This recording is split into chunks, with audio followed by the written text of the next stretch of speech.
ਦੁਨੀਆ ਭਰ ਵਿੱਚ ਵਸਦੇ 25 ਕਰੋੜ ਤੋਂ ਵੱਧ ਪੰਜਾਬੀਆਂ ਦੇ ਦਿਲ ਦੀ ਧੜਕਣ ਭੁਲੇਖਾ ਟੀਵੀ। ਤੁਹਾਡਾ ਮਨਪਸੰਦ ਭੁਲੇਖਾ ਟੀਵੀ ਜੋ ਭੁਲੇਖਾ ਨਹੀਂ ਪਾਉਂਦਾ, ਰਾਹ ਪਾਉਂਦਾ ਹੈ, ਕੁਰਾਹ ਨਹੀਂ ਪਾਉਂਦਾ, ਸਿੱਧਾ ਰਸਤਾ ਵਿਖਾਉਂਦਾ ਹੈ। ਤੇ ਤੁਹਾਡੇ ਉਸੇ ਮਨਪਸੰਦ ਭੁਲੇਖਾ ਟੀਵੀ ਦੇ ਪ੍ਰੋਗਰਾਮ ਗੱਲਬਾਤ ਦੇ ਨਾਲ ਹਾਜ਼ਰ ਤੁਹਾਡੀ ਸੇਵਾ ਵਿੱਚ ਤੁਹਾਡਾ ਸੇਵਕ। ਕਹਿੰਦੇ ਨੇ ਨਾ, ਹੁਣ ਫਿਰ ਮੌਜਾਂ ਹੀ ਕਰੋ, ਮੌਜਾਂ ਹੀ ਮੌਜਾਂ, ਮੌਜਾਂ ਲੁੱਟੋ। ਪਰ ਇੱਕ ਗੱਲ ਦੱਸੋ, ਇਹਨਾਂ ਮੌਜਾਂ ਲੁੱਟਣ ਤੋਂ ਪਹਿਲਾਂ ਕਿ ਲਾਹੌਰ ਜਿਹੜਾ ਹੈ ਉਹ ਪੰਜਾਬ ਤੋਂ ਵੱਖ ਹੈ, ਕੋਈ ਵੱਖਰਾ ਮੁਲਕ ਹੈ, ਜਾਂ ਸੱਚੀ ਮੁੱਚੀ ਪੰਜਾਬ ਦੀ ਰਾਜਧਾਨੀ ਹੈ, ਪੰਜਾਬ ਦੇ ਵਿੱਚ ਸ਼ਾਮਲ ਹੈ। ਇਹ ਸਵਾਲ ਇਸ ਲਈ ਪੈਦਾ ਹੁੰਦਾ ਹੈ ਕਿ ਜਿਵੇਂ ਮੈਂ ਪਹਿਲੇ ਕਹਿ ਚੁੱਕਿਆ ਵਾਂ ਕਿ ਪੰਜਾਬ ਦੇ ਵਿੱਚ ਵਾਕਈ ਲਾਹੌਰ ਸ਼ਾਮਲ ਹੈ ਜਾਂ ਲਾਹੌਰ ਕੋਈ ਵੱਖਰਾ ਹੈ। ਕਿਉਂਕਿ ਹੋਇਆ ਇੰਝ ਹੈ ਕਿ ਸਰਕਾਰ ਨੇ ਐਲਾਨ ਕੀਤਾ ਹੈ ਕਿ ਸਮੋਗ ਪਾਰੂ ਹਫ਼ਤੇ ਵਿੱਚ 3 ਦਿਨ ਪ੍ਰਾਈਵੇਟ ਤੇ ਸਰਕਾਰੀ ਸਕੂਲ ਵੀ ਬੰਦ ਰਹਿਣਗੇ ਤੇ ਦਫ਼ਤਰ ਵੀ ਬੰਦ ਰਹਿਣਗੇ, ਕਿਉਂਕਿ ਸਮੋਗ ਨੇ ਇਸ ਤਰੀਕੇ ਦੇ ਨਾਲ ਆਪਣਾ ਫੈਲਾਓ ਕੀਤਾ ਹੈ ਕਿ ਲਾਹੌਰੀਏ ਇੱਕ ਵਾਰੀ ਫਿਰ ਨੰਬਰ ਲੈ ਗਏ ਨੇ। ਤੇ ਇੱਕ ਵਾਰੀ ਨਹੀਂ, ਕਈ ਵਾਰੀ ਇਹ ਚੀਜ਼ ਡਿਕਲੇਅਰ ਹੋ ਚੁੱਕੀ ਹੈ ਕਿ ਦੁਨੀਆ ਦੇ ਆਲੂਦਾ ਤਰੀਨ ਸ਼ਹਿਰਾਂ ਦੇ ਵਿੱਚ ਲਾਹੌਰ ਨੰਬਰ 1 ਹੈ। ਤੇ ਅੱਜ ਕੱਲ੍ਹ ਲਾਹੌਰ ਦੇ ਵਿੱਚ ਸਮੋਗ ਦਾ ਰਾਜ ਹੈ। ਤੇ ਇਹ ਸਮੋਗ ਦਾ ਰਾਜ ਸਿਰਫ ਲਾਹੌਰ ਵਿੱਚ ਨਹੀਂ, ਪੂਰੇ ਪੰਜਾਬ ਦੇ ਵਿੱਚ ਹੈ, ਬਲਕਿ ਪੂਰੇ ਪਾਕਿਸਤਾਨ ਦੇ ਵਿੱਚ ਹੈ। ਤੇ ਸਿਰਫ 3 ਦਿਨਾਂ ਦੀਆਂ ਮੌਜਾਂ ਛੁੱਟੀਆਂ ਦੀਆਂ ਸਿਰਫ ਲਾਹੌਰ ਲਈ ਮਖਸੂਸ ਕਰਨਾ, ਇਹ ਗੱਲ ਕੋਈ ਵਾਰਾ ਨਹੀਂ ਖਾਂਦੀ। ਇਸ ਲਈ ਕਿ ਜੇ ਇੱਥੇ ਸਮੋਗ ਹੈ, ਸਮੋਗ ਦਾ ਰਾਜ ਹੈ, ਤੇ ਪੰਜਾਬ ਦੇ ਬਾਕੀ ਇਲਾਕੇ ਜਿਹੜੇ ਕਿ ਸਮੋਗ ਦੀ ਸ਼ਦੀਦ ਲਪੇਟ ਵਿੱਚ ਨੇ, ਉਹਨਾਂ ਦਾ ਕੀ ਕਸੂਰ ਹੈ? ਉਹਦੇ ਬਦਸਤੂਰ ਹਫ਼ਤੇ ਦੇ 6 ਦਿਨ ਖੁੱਲ੍ਹੇ ਰਹਿਣਗੇ। ਉੱਥੋਂ ਦੇ ਸਕੂਲ, ਤਾਲੀਮੀ ਅਦਾਰੇ, ਭਾਵੇਂ ਉਹ ਪ੍ਰਾਈਵੇਟ ਨੇ ਭਾਵੇਂ ਸਰਕਾਰੀ ਨੇ, ਉਹ ਦਫ਼ਤਰ ਭਾਵੇਂ ਉਹ ਪ੍ਰਾਈਵੇਟ ਨੇ ਭਾਵੇਂ ਸਰਕਾਰੀ ਨੇ, ਉਹ ਤੇ ਰੂਟੀਨ ਦੇ ਮੁਤਾਬਕ ਹਫ਼ਤੇ ਵਿੱਚ 6 ਦਿਨ ਖੁੱਲ੍ਹੇ ਰਹਿਣਗੇ ਤੇ ਸਮੋਗ ਦੀਆਂ ਮੌਜਾਂ ਲੁੱਟਦੇ ਰਹਿਣਗੇ। ਬਿਮਾਰੀਆਂ ਫੈਲੀਆਂ ਰਹਿਣਗੀਆਂ ਸਮੋਗ ਪਾਰੂ, ਤੇ ਉਹਨਾਂ ਦਾ ਕੋਈ ਵਾਲੀ ਵਾਰਸ ਨਹੀਂ ਹੋਏਗਾ।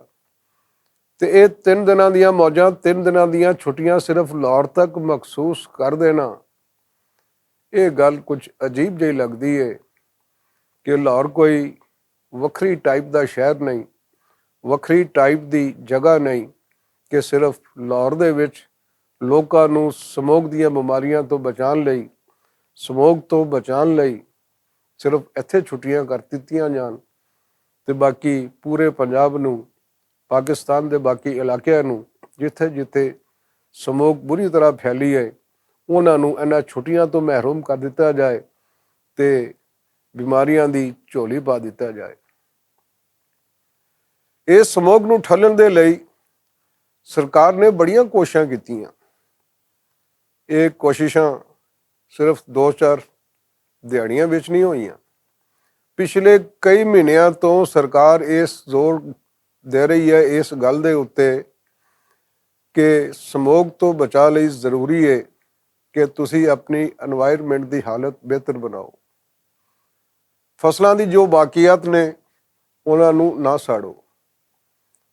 ਉਹ ਸਨਅਤਾਂ ਜਿਹੜੀਆਂ ਕਿ ਬੇਤਹਾਸ਼ਾ ਕਾਰਬਨ ਦਾ ਖਰਾਜ ਕਰ ਰਹੀਆਂ ਨੇ, ਧੂੰਆਂ ਸੁੱਟ ਰਹੀਆਂ ਨੇ, ਧੂੰਆਂ ਫੈਲਾ ਰਹੀਆਂ ਨੇ ਤੇ ਫਜ਼ਾ ਨੂੰ ਆਲੂਦਾ ਕਰ ਰਹੀਆਂ ਨੇ, ਉਹਨਾਂ ਨੂੰ ਵੀ ਵੇਲੇ ਸਿਰ ਤਨਬੀਹ ਕੀਤੀ ਗਈ ਸੀ ਤੇ ਹੁਣ ਵੀ ਇਹ ਤਨਬੀਹ ਜਾਰੀ ਹੈ ਕਿ ਉਹ ਕਾਰਬਨ ਦੇ ਅਖਰਾਜ ਤੋਂ ਆਪਣੇ ਆਪ ਨੂੰ ਵੀ ਮਹਿਫੂਜ਼ ਰੱਖਣ ਤਾਂ ਕਿ ਬਿਮਾਰੀਆਂ ਲੋਕਾਂ ਵਿੱਚ ਨਾ ਫੈਲਣ, ਤੇ ਧੂੰਏਂ ਦਾ ਜਿਹੜਾ ਵੱਧ ਤੋਂ ਵੱਧ ਅਖਰਾਜ ਹੋ ਰਿਹਾ ਹੈ ਸਨਅਤਾਂ ਦੇ ਰਾਹੀਂ, ਉਸ ਨੂੰ ਵੀ ਕੰਟਰੋਲ ਕਰੀਏ ਤਾਂ ਕਿ ਆਉਣ ਵਾਲੇ ਦਿਨਾਂ ਦੇ ਵਿੱਚ ਸਮੋਗ ਦਾ ਫੈਲਾਅ ਨਾ ਹੋਵੇ, ਸਮੋਗ ਰੋਗ ਨਾ ਬਣ ਜਾਏ, ਸਿਰਫ ਫੋਗ ਤੱਕ ਹੀ ਮਹਿਦੂਦ ਰਵੇ।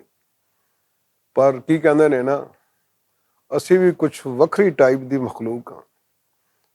ਇੱਕ ਕੰਨੋਂ ਗੱਲ ਪਾਉਂਦੇ ਆ, ਦੂਜੇ ਕੰਨੋਂ ਕੱਢ ਕੇ ਤੇ ਪਰਾਂ ਵਗਾ ਮਾਰਨੇ ਆ, ਜਿਹਦਾ ਨਤੀਜਾ ਇਹ ਨਿਕਲਿਆ ਹੈ ਕਿ ਅੱਜ ਪੂਰਾ ਪੰਜਾਬ ਬਲਕਿ ਪਾਕਿਸਤਾਨ ਸਮੋਗ ਦੀ ਜ਼ਦ ਵਿੱਚ ਹੈ, ਉਹਦੀ ਲਪੇਟ ਦੇ ਵਿੱਚ ਹੈ। ਤੇ ਹੁਣ ਭਾਵੇਂ 3 ਛੁੱਟੀਆਂ ਸਿਰਫ ਲਾਹੌਰ ਵਿੱਚ ਕਰੋ ਤੇ ਭਾਵੇਂ ਇਹ ਛੁੱਟੀਆਂ ਪੂਰੇ ਪਾਕਿਸਤਾਨ ਵਿੱਚ ਕਰੋ ਜਾਂ ਪੰਜਾਬ ਵਿੱਚ ਕਰੋ, ਇਹ ਸਮੋਗ ਨੇ ਹੁਣ ਵੇਲੇ ਸਿਰ ਹੀ ਮੁੱਕਣਾ ਹੈ। ਤੇ ਸਮੋਗ ਪਾਰੂ ਜੋ ਬਿਮਾਰੀਆਂ ਫੈਲ ਰਹੀਆਂ ਨੇ, ਉਹਦਾ ਫੈਲਾਓ ਅਸੀਂ ਰੋਕ ਨਹੀਂ ਸਕਦੇ, ਉਸ ਨੂੰ ਟੋਕ ਨਹੀਂ ਸਕਦੇ। ਤੇ ਬਿਹਤਰ ਇਹੋ ਹੀ ਹੈ, ਅਜੇ ਵੀ ਵੇਲਾ ਹੈ ਕਿ ਅਸੀਂ ਇਸ ਬਾਰੇ ਸੋਚੀਏ, ਫੈਸਲਾ ਕਰੀਏ ਤੇ ਸਮੋਗ ਦੇ ਇਸ ਰੋਗ ਨੂੰ ਰੋਕ ਲਈਏ। ਪਰ ਉਹ ਕੀ ਕਹਿੰਦੇ ਨੇ ਨਾ ਕਿ ਅਸੀਂ ਤੇ ਉਹਨਾਂ ਵਿੱਚੋਂ ਆ ਜਿਨ੍ਹਾਂ ਕਦੀ ਆਪਣੀ ਗੱਲ ਨਹੀਂ ਸੁਣੀ, ਅਸੀਂ ਲੋਕਾਂ ਦੀ ਦੂਜਿਆਂ ਦੀ ਗੱਲ ਕੀ ਸੁਣਨੀ, ਤੇ ਉਹਦਾ ਖਮਿਆਜ਼ਾ ਅਸੀਂ ਭੁਗਤ ਰਹੇ ਹਾਂ। ਹੁਣ ਵੀ ਜੇ ਤੁਸੀਂ ਬਾਹਰਲੇ ਇਲਾਕੇ ਵਿੱਚ ਜਾਓ, ਜਿੱਥੇ ਜਿੱਥੇ ਇੱਟਾਂ ਦੇ ਭੱਠੇ ਨੇ, ਉੱਥੇ ਵੀ ਧੂਆਂ ਉਗਲਦੀਆਂ ਚਿਮਨੀਆਂ ਨੇ। ਜੇ ਤੁਸੀਂ ਸੰਤਾਂ ਵਾਲੇ ਪਾਸੇ ਜਾਓ ਤੇ ਉੱਥੇ ਵੀ ਧੂਆਂ ਹੀ ਧੂਆਂ ਫੈਲਾਇਆ ਜਾ ਰਿਹਾ ਹੈ। ਤੇ ਜੇ ਤੁਸੀਂ ਸੜਕਾਂ ਵਾਲੇ ਪਾਸੇ ਆਓ ਤੇ ਉੱਥੇ ਬਹੁਤੀਆਂ ਗੱਡੀਆਂ ਉਹ ਨੇ ਜਿਹੜਾ ਕਿ ਧੂਏ ਦਾ ਅਖਰਾਜ ਕਰ ਰਹੀਆਂ ਨੇ। ਤੇ ਸਾਡੇ ਹਾਂ ਐਮਿਸ਼ਨ ਟੈਸਟ ਦੇ ਐਸੇ ਕੋਈ ਅਦਾਰੇ ਨਹੀਂ ਜਿੱਥੇ ਗੱਡੀਆਂ ਲਿਜਾਈਆਂ ਜਾਣ ਤੇ ਟੈਸਟ ਤੋਂ ਬਾਅਦ ਉਹਨਾਂ ਵਿੱਚ ਧੂਏ ਦੇ ਅਖਰਾਜ ਲਈ ਜੋ ਠੀਕ ਕਰਨ ਦਾ ਜੋ ਬੰਦੋਬਸਤ ਹੈ ਉੱਥੇ ਹੋ ਸਕੇ। ਜੇ ਤੁਹਾਨੂੰ ਕਦੀ ਯੂਰਪ ਦੇ ਕਿਸੇ ਸ਼ਹਿਰ ਵਿੱਚ ਜਾਣਾ ਪੈ ਜਾਵੇ ਤੇ ਉੱਥੇ ਐਮਿਸ਼ਨ ਟੈਸਟ ਦੇ ਜਿਹੜੇ ਅਦਾਰੇ ਨੇ, ਉਹ ਉੱਥੇ ਖੜੇ ਪੈਰੀਂ ਚੈਕਿੰਗ ਕਰਨ ਤੋਂ ਬਾਅਦ ਦੱਸਦੇ ਨੇ ਕਿ ਇਹਦੇ ਵਿੱਚ ਇਹ ਚੀਜ਼ਾਂ ਨੇ ਜਿਹੜੀਆਂ ਰੀਪਲੇਸ ਕਰਨੀਆਂ ਪੈਣਗੀਆਂ। ਉਸ ਤੋਂ ਬਾਅਦ ਧੂਏ ਦਾ ਅਖਰਾਜ ਮੁੱਕੇਗਾ ਤੇ ਉਸ ਵੇਲੇ ਤੱਕ ਤੁਸੀਂ ਗੱਡੀ ਉੱਥੋਂ ਐਮਿਸ਼ਨ ਟੈਸਟ ਦੇ ਸੈਂਟਰ ਤੋਂ ਬਾਹਰ ਨਹੀਂ ਕੱਢ ਸਕਦੇ, ਜਦ ਤਾਈਂ ਉੱਥੇ ਮੌਜੂਦ ਵਰਕਸ਼ਾਪ ਦੇ ਵਿੱਚ ਤੁਸੀਂ ਉਹਨਾਂ ਗੱਡੀਆਂ ਨੂੰ ਠੀਕ ਨਾ ਕਰਾਓ, ਦੁਬਾਰਾ ਉਹਦਾ ਟੈਸਟ ਨਾ ਕਰਾਓ ਤੇ ਐਮਿਸ਼ਨ ਟੈਸਟ ਦੇ ਵਿੱਚ ਪਾਸ ਨਾ ਹੋਵੋ, ਉਸ ਵੇਲੇ ਤਾਈਂ ਤੁਸੀਂ ਗੱਡੀਆਂ ਉੱਥੋਂ ਬਾਹਰ ਨਹੀਂ ਲਿਜਾ ਸਕਦੇ। ਪਰ ਸਾਡੇ ਹਾਂ ਐਸਾ ਕੋਈ ਰਿਵਾਜ ਹੀ ਕੋਈ ਨਹੀਂ, ਐਸਾ ਕੋਈ ਬੰਦੋਬਸਤ ਹੀ ਕੋਈ ਨਹੀਂ। ਬਹੁਤੀ ਛਾਲ ਮਾਰਨੇ ਆ ਤੇ ਰਾਹ ਜਾਂਦੀ ਕਿਸੇ ਟ੍ਰੈਫਿਕ ਦੇ ਕਿਸੇ ਗੱਡੀ ਨੂੰ, ਮੋਟਰਬਾਈਕ ਨੂੰ ਜਾਂ ਹੈਵੀ ਵਹੀਕਲਸ ਨੂੰ ਚਲਾਨ ਦੀ ਪਰਚੀ ਫੜਾ ਦਿੰਦੇ ਆ, ਜਾਂ ਫਿਰ ਹੈ ਕਿ ਉਹ ਕੁਝ ਕੰਨ ਸੰਨ ਦੇ ਵਿੱਚ ਚਲਾਨ ਕਰਨ ਵਾਲੇ ਨੂੰ ਕੁਝ ਫੜਾ ਦਿੰਦੇ ਨੇ ਤੇ ਉਹ ਬਗੈਰ ਚਲਾਨ ਤੋਂ ਲੰਘ ਜਾਂਦੇ ਨੇ ਤੇ ਚਲਾਨ ਭੁਗਤਣ ਵਾਲੇ ਚਲਾਨ ਭੁਗਤ ਕੇ ਫਿਰ ਸੜਕਾਂ ਤੇ ਆ ਜਾਂਦੇ ਨੇ ਤੇ ਫਿਰ ਧੂਆਂ ਫੈਲਣਾ ਸ਼ੁਰੂ ਹੋ ਜਾਂਦਾ ਹੈ। ਤੇ ਸਮੋਗ ਦੇ ਇਸ ਰਾਜ ਤੋਂ ਬਚਣ ਲਈ ਅਜੇ ਵੀ ਵੇਲਾ ਹੈ, ਅਸੀਂ ਸਮਝ ਜਾਈਏ। ਪਰ ਮੈਨੂੰ ਨਹੀਂ ਲੱਗਦਾ ਕਿ ਅਸੀਂ ਸਮਝ ਜਾਵਾਂਗੇ। ਗੱਲ ਹੈ ਨਿੱਕੀ ਜਿਹੀ ਕਿ ਯਾਰ ਫਰੂਕਾ ਕੀ ਬਣੇਗਾ ਇਸ ਦੁਨੀਆ ਦਾ, ਮੈਨੂੰ ਤੇ ਕੋਈ ਸਮਝ ਨਹੀਂ, ਤੁਹਾਨੂੰ ਹੈ ਜੇ ਸਮਝੋ ਤੇ ਸਮਝਾਓ, ਕਹਾਣੀ ਬੰਨੇ ਲਾਓ। ਯਾਰ ਫਰੂਕਾ ਕੀ ਬਣੇਗਾ ਇਸ ਦੁਨੀਆ ਦਾ, ਗੱਲ ਨਿੱਕੀ ਜਿਹੀ।